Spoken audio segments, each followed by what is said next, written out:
समाप्त। अगले दिन 5 अप्रैल 2024 दिन शुक्रवार दोपहर 1:28 पर होगा। इत्यादि को ध्यान में रखते हुए इसका उपवास 5 अप्रैल को रखा जाएगा। पाप मोचनी एकादशी की पूजा विधि: सुबह उठकर पवित्र स्नान करें, भगवान विष्णु के समक्ष व्रत का संकल्प लें।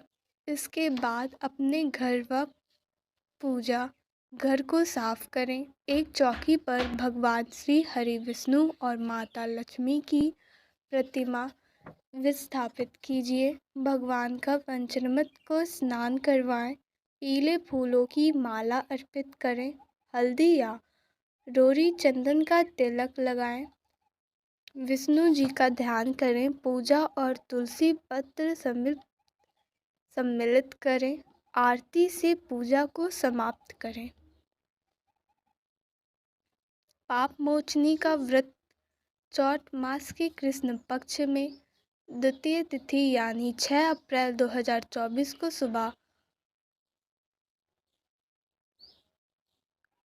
6:05 से सुबह 8:30 के बीच तक पारण करने का समय रहेगा।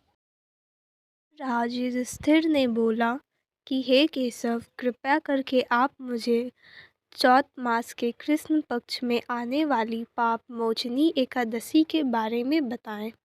यह सुन के श्री कृष्ण ने बोला, हे राजन, पाप मोचनी एकादशी के व्रत को करने से मनुष्य के समस्त पापों का नाश हो जाता है और व्यक्ति अष्ट सिद्धियों को प्राप्त करता है। पाप मोचनी एकादशी की व्रत कथा के अनुसार अनेक वर्षों पूर्व देवताओं के कोषाध्यक्ष कुबेर के पास चैत्ररथ नाम का अत्यंत सुंदर वन था, जिस उपवन में भोलेनाथ के परम भक्त मेधावी ऋषि तपस्या कर रहे थे।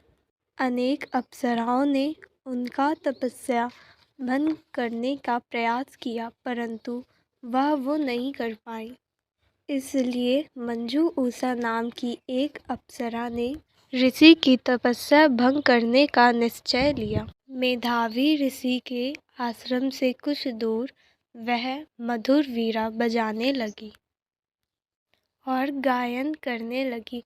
मेधावी मुनि घूमते हुए उसकी ओर गए और वह उसे इस प्रकार गायन करते हुए देखकर मोह के वशीभूत हो गए और उसके साथ रमन करने लगे।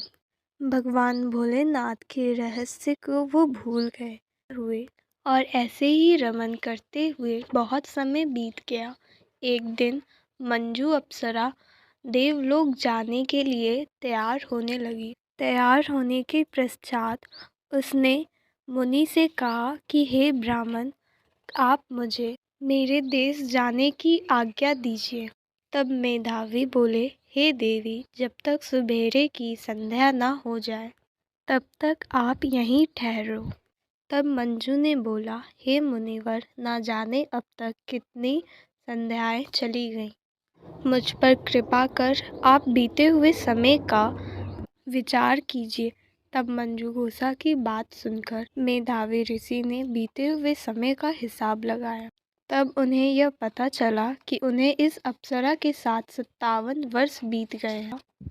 मेधावी ऋषि ने जब ज्ञात किया कि मेरी तपस्या को भंग करने वाली मंजू घोषा है, तब वह मंजू घोषा पर क्रोधित हो गए और उन्होंने उसे श्राप देते हुए कहा कि तुमने मेरे कठोर तपस्या को नष्ट किया है। मैं तुम्हें श्राप देता हूँ कि तुम पिशाच योनि में चली जाओगी। मुनि के श्राप को सुनकर मंजू घोषा विमित्रता से बोली कि हे मुनिवर, मैंने आपके साथ कितने वर्ष व्यतीत किए हैं, पर आप मुझ पर दया कीजिए। तब मेधावी मुनि बोले कि इसमें मैं क्या कर सकता हूँ, तुमने मेरी बहुत बड़ी तपस्या को भंग किया है। चैत्र कृष्ण पक्ष में जो शुभ एकादशी आती है उसका नाम पाप मोचनी एकादशी है। वह सभी पापों का नाश करने वाली है। हे सुंदरी, इस एकादशी का व्रत करने पर तुम्हें पिशाच योनि से मुक्ति मिल जाएगी। ऐसा कहकर मेघावी मुनि अपने पिता चरण मुनि के आश्रम में चले गए। उन्हें देखकर चरण मुनि ने पूछा, बेटा, तुमने यह क्या अनर्थ कर दिया? तुमने तो अपने सारे पुण्य को नाश कर दिया। तब मेघावी ऋषि बोले, पिताजी, मैंने पाप किया है। कृपया कर आप मुझे ऐसा प्रायश्चित बताएं जिससे मेरे पापों का नाश हो जाए। जब च्यवन मुनि ने कहा, चैत्र मास के कृष्ण पक्ष की पाप मोचनी एकादशी को विधि विधान के पूर्वक किया। यह सुनकर मुनि ने चौथ मास के कृष्ण पक्षी को विधि विधान के पूर्वक किया, जिनके प्रभाव से उनका पाप नष्ट हो गया और वह तपस्या से परिपूर्ण हुए। इसी प्रकार मंजुषा ने भी पाप मोचनी एकादशी का विधि विधान के साथ पालन किया, जिसके प्रभाव से वे पिशाच की योनि से मुक्त हुई और दिव्य रूप धारण कर स्वर्ग लोक चली गई। हे राजन, जो मनुष्य पाप मोचनी एकादशी का व्रत करता है, उसके सभी पाप नष्ट हो जाते हैं। जानते हैं पाप मोचनी एकादशी की तिथि और शुभ मुहूर्त। हिंदू पंचांग के अनुसार इस साल चौथ महीने के कृष्ण पक्ष की एकादशी तिथि 4 अप्रैल 2024 दिन बृहस्पतिवार शाम 4:16 पर शुरू होगी। वहीं इसका समाप्त अगले दिन 5 अप्रैल 2024 दिन शुक्रवार दोपहर 1:28 पर होगा।